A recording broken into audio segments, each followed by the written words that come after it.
Magandang tanghali mga kapatid. Nakauwi lang ilan sa mga Pilipinong naipit sa giyera sa pagitan ng Israel at Iran.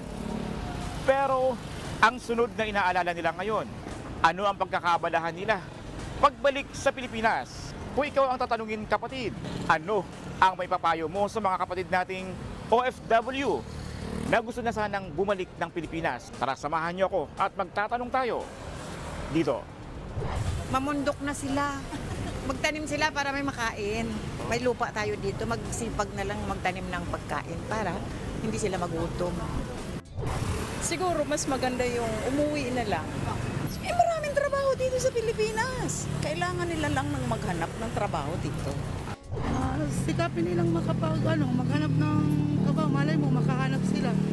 Hindi naman asing pag umuwi sila dito, wala silang mahanap. Ano nila muna? Tingnan muna, subukan na nila. Makauwi sila ng ligtas dito kahit walang trabaho dito.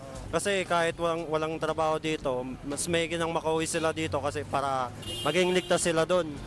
Umuwi muna po sila dito sa bansang Pilipinas para makaiwas muna sa gulo. Pag naayos na po yung gulo doon sa Iran, pwede naman po silang bumalik kung sakaling okay na po yung doon. Ako ang inyong hari ng bayan, ang tunay at nag-iisang pantanggal umay sa pananghalian.